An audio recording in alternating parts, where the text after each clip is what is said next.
bucks. 400 bucks. That's it, 400 bucks. Think about that. How much money Marvel has made on the character Venom? Yeah?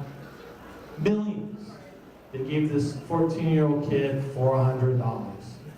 Now, I'm a Marvel fanboy. I mean, you look at me, I mean, I'm a Captain America freak, okay? But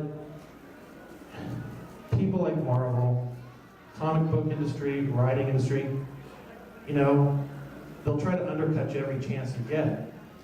And they don't care about you per se, they care about making money. And whatever they can do to get that, they'll get it. It's really cutthroat. My friend Chris out there, I don't know if you met him at his table, he's drawn Excalibur, you know, for Marvel, X-Men, Spider-Man. And you know, he talks about that in the artist industry.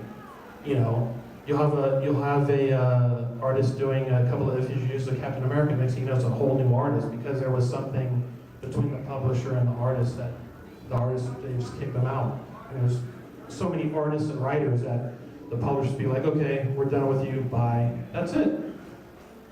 You know, so self-publishing eliminates all that. It gets rid of all of that. And the chances of you doing it traditionally is almost nil at this point because you have these like Random House, okay? What they'll do is they'll go through their self-publishing department. They'll look for the best stories and then they'll approach that author. Hey, we really like your stuff. How about we do something more with it? Like 50 Shades of Grey was that way.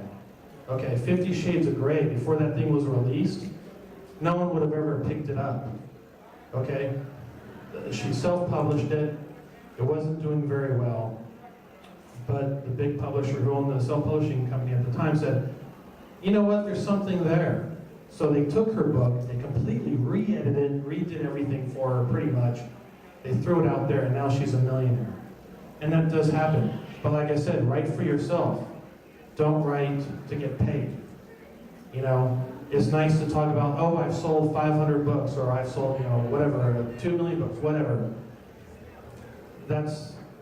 Who cares? The whole point is, you're writing because you love to write, okay? And everyone who writes has a different reason for writing. For me, is to get away from the real world, okay? And I have no qualm saying this. I've done book tours in Europe. I've been to Moscow and done book tours, you name it. I've pretty much been there doing my book tours. And I'll say the same thing there as I say here. You know, for me, writing is an escape from reality, okay? I create my own characters, I create my own world. It gives me a break from the real world, between the IRS telling me that I owe them $10,000 and then this other company nickel and diming me for this, and my mobile phone company, you know, wanting this much for this, and my cable bill says, oh, it's a $200 bill this month because you did a bunch of, you know, pay-per-view things, whatever. You know, everyone's nickel and diming you, you know, and just to eliminate that, just for a while out of my mind, I write. And when I write, I put on the earphones, I write historical fantasy, so I listen to a lot of soundtracks. If you're writing and you want to listen to music, listen to soundtracks, okay? Because when you are in the moment of writing your story, you have the soundtrack going through your ears, and that music also affects your writing.